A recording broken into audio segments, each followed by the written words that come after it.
एक ससुर जी थे और उनकी 3 बहुएं थी। ध्यान से सुनना। एक ससुर जी थे, उनकी 3 बहुएं थी। ससुर जी को लगा कि बुढ़ापा आए उससे पहले तीर्थ करना चाहिए। बुढ़ापा आए उससे पहले तीर्थ करना चाहिए। तो ससुर जी ने तीनों बहुओं को बुलाया और कहा कि हम तीर्थ करने जा रहे हैं, तुम एक काम करो, 5-5 दाने गेहूं के, एक एक मुट्ठी, 5-5 दाने तो नहीं, एक एक मुट्ठी गेहूं के दाने उन बहुओं को दे दिए कि इनको संभाल के रखना, मैं जब आऊंगा तब तुमसे वापस लूंगा।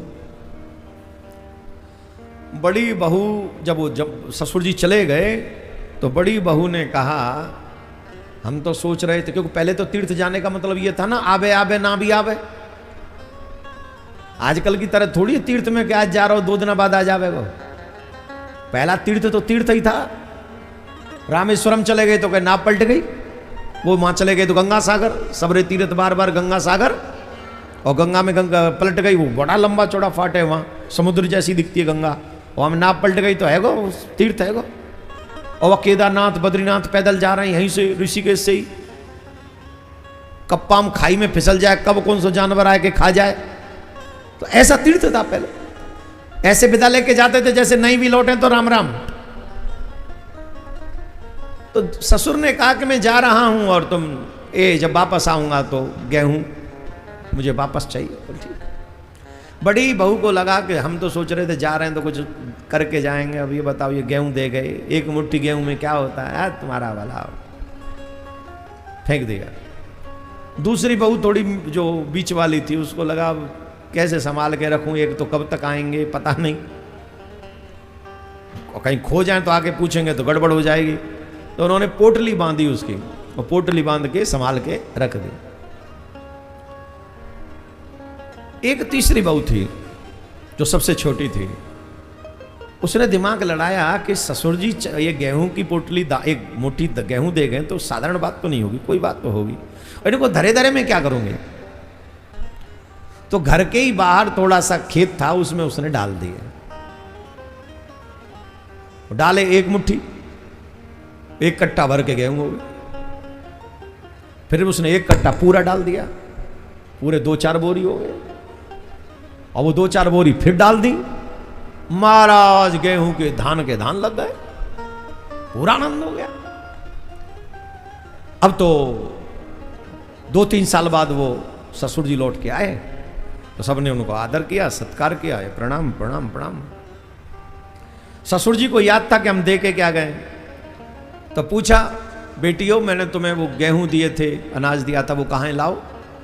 बोले, बड़ी बहू ने कहा, पिताजी हमने तो उसको फेंक दिया, अब क्या वो गेहूं को संभाल के रखते, एक मुट्ठी गेहूं, उसमें क्या होता है। अच्छी बात है। दूसरी बहू से कहा, बेटी तुमने क्या किया। बोले, अभी लाई पिताजी, वो गई वो पोटली ढूंढ ढांड के लाई, बोले ये रहे तुम्हारे गेहूं, ये लो, तेरा तुझको अर्पण। बोले ठीक है। तीसरी से पूछा, बेटी तुमने क्या किया, कहाँ है गेहूं। बोले, पिताजी मैं यहां तो नहीं ला सकती वो गेहूं, तुम्हें दिखाने लेके चलूंगी गेहूं कहाँ है। बोले चलो। तो उन्हें गोडाउन में लेके गई, कम से कम 1000 बोरियां गेहूं की उस पूरे गोडाउन में लगी हुई।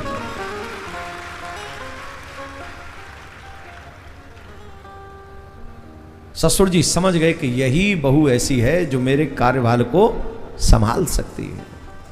पुत्र 3 प्रकार के होते हैं, पूत, कपूत और सपूत। ध्यान से सुनिए, पूत, कपूत और सपूत। जो अपने बाप की संपत्ति को मिटा दे, उजाड़ दे, जुए में इसमें उसमें, वो कपूत। जो जस का तस रखे वो पूत, और जो उसे बढ़ा दे वो सपूत। यहां पर बैठे हुए नवयुवाओं, चाहे वो बेटियां हों बेटे हों, एक ही निवेदन है, अपने मां बाप की कमाई हुई संपत्ति को बढ़ाने का प्रयत्न करो। अगर बढ़ा ना सको तो कम से कम मिटा न जाओ, ऐसे मत बनना कि तुम्हारे द्वारा वो मिट जाए, बढ़ाओ उसे। और मिटने के चांस हैं, जो 2 नंबर का कमाते हैं ना वो मिटा सकते हैं। जुआ खेलते हो, जो वो कौन सा शेयर बाजार में लगाते हो, पता नहीं एक ही दिन में लुढ़क गया इतना, लुढ़केगा ही। मैं तो कह रहा हूं पूरा ही लुढ़क जाए। मेहनत की कमाई करो, मेहनत की कमाई तुम्हें कभी गिरने नहीं देगी। जुआ ये सब 2 नंबर की कमाई कितना भी कमा लो, एक दिन लॉस होगा तगड़ा और उसके बाद उठ नहीं सकोगे। एक सुंदर कथा आती है, एक बार भगवान श्री कृष्ण अपने परिवारी जनों के साथ में जा रहे थे, तो उसी समय वन में जब थे तो उनके बच्चों को प्यास लगी कि हमें तो प्यास लग रही है। बोले जाओ देख के आओ कोई जल स्रोत है कहीं। तो बोले कुआं तो है पर उसमें एक विशाल गिरगिट पड़ा हुआ है। भगवान श्री कृष्ण गए, उस गिरगिट को हाथ पकड़ के बाहर निकाला। तो जैसे ही भगवान के कर कमल स्पर्श हुए, वह गिरगिट दिव्य रूप में प्रकट हो गया और उस गिरगिट ने प्रणाम किया भगवान को। भगवान ने पूछा तुम कौन हो? बोले प्रभु मैं पूर्व जन्म में राजा नृग था। कौन था? राजा नृग। और मैंने गौदान बहुत किया। कितना? बोले गिना नहीं जा सकता, इतना गौदान किया मैंने, गिन नहीं सकते। गौदान कैसे करते थे पता है? गौ माता के सींगों को सोने में मढ़वा के, चारों चरणों को सोने में मढ़वा के और पूरे उसके अंग को सजा के तब राजा नृग गौदान करते थे। ऊपर से द्रव्य श्रोण जो भी होता था वो देते थे। एक बार क्या हुआ, उन्होंने एक गाय दान में करी और रात्रि में गाय वहां से खुल के आ गई और जो गाय दान में देने जाने वाली थी अगले दिन वही गायों में आके वो खड़ी हो गई और अगले दिन वो गाय दूसरे ब्राह्मण को दान में दे दी। और ये ब्राह्मण इस गाय को लेके जा रहे थे, सामने से वो ब्राह्मण आ गए जो कल इस गाय को लेके गए थे।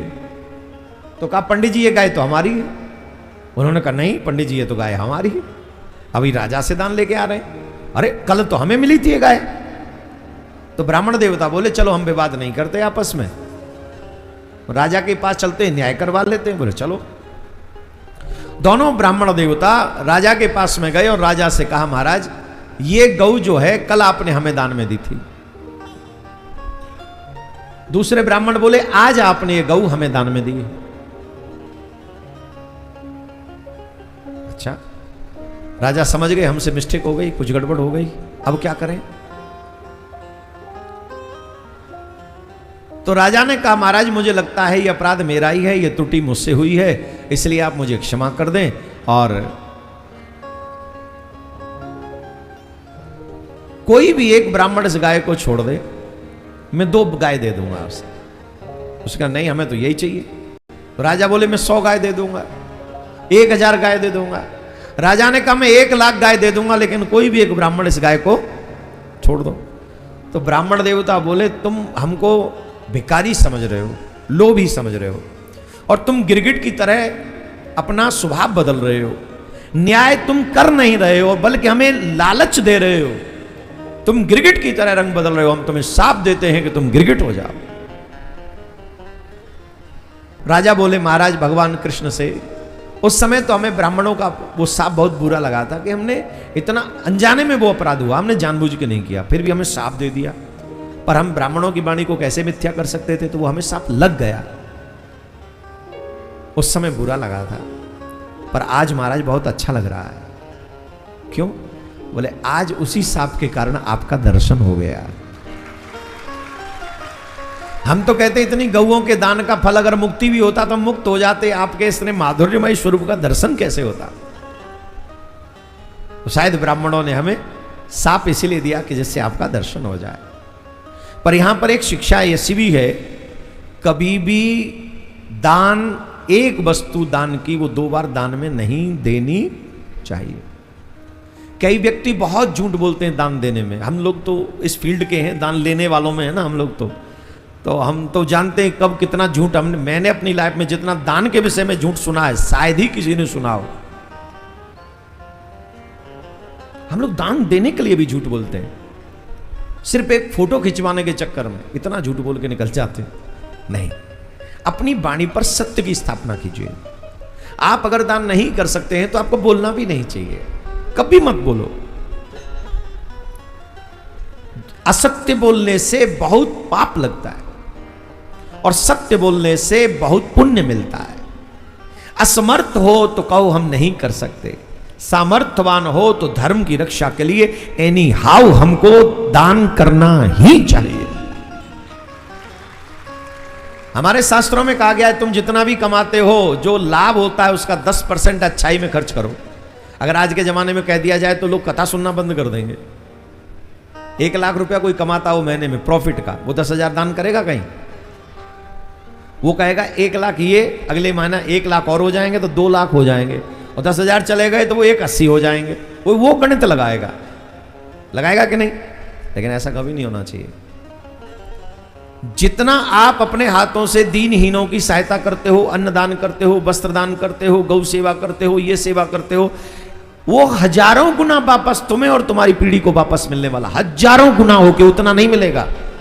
आपने अभी उदाहरण सुना कि 1 मुट्ठी दाना उस बहू ने पृथ्वी में दिया, होते होते कितना हो गया? 1000 बोरी हो गई उसकी। यही दान का स्वरूप है। और दान का फल अगर आप कुछ न चाहो तो भगवत दर्शन आपको दान के माध्यम से भी हो सकता है। राधे राधे बोलना, जोर से बोलना पड़ेगा।